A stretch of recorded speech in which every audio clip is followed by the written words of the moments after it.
Les démarches participatives sont en incontournable maintenant des projets nyonnais.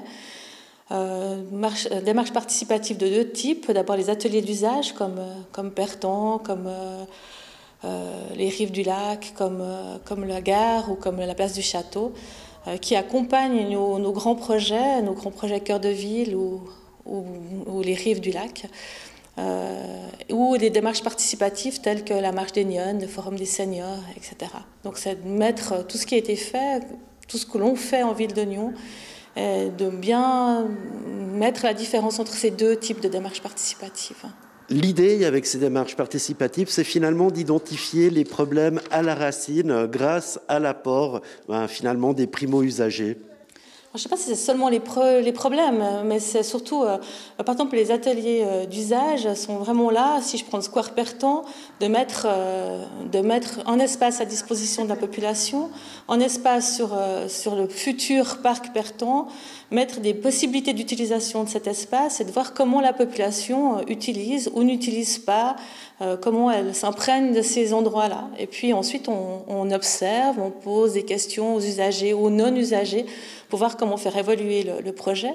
Et puis ensuite, le but, c'est d'en faire, ces constatations puissent être utilisées dans le prochain futur projet du parc Pertan, et puis être utilisées pour essayer de faire en sorte que ce parc soit le mieux utilisé possible.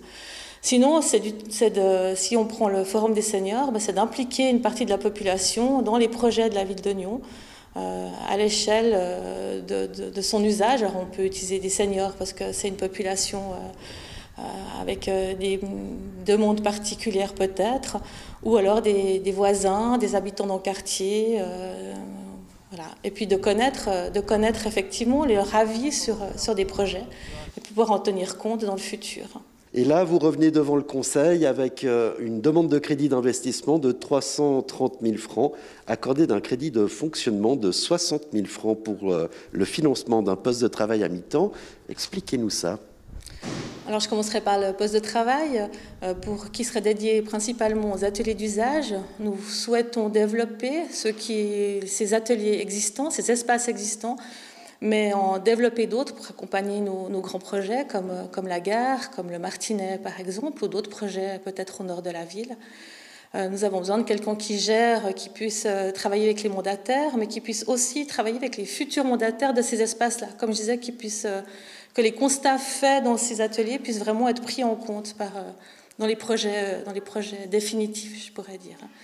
Et puis ensuite en investissement, parce que ces projets demandent de l'argent, des sous pour pouvoir être développés ou en mettre sur place des nouveaux. Donc nous avons besoin d'argent.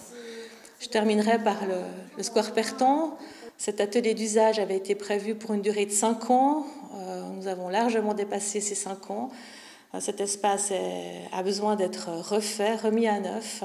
À l'heure actuelle, il est plus en état de satisfaire aux exigences de sécurité, notamment des enfants. Donc on pense que cet espace est plébiscité par la population. Donc en attendant le futur parc et ses travaux, il serait bon de pouvoir le remettre à neuf. La prochaine législature, c'est définitivement l'ère de la démarche participative en ville de Nyon. Oui, on peut dire que déjà la législature précédente, mais oui, je crois que c'est vraiment quelque chose qui est plébiscité par la population.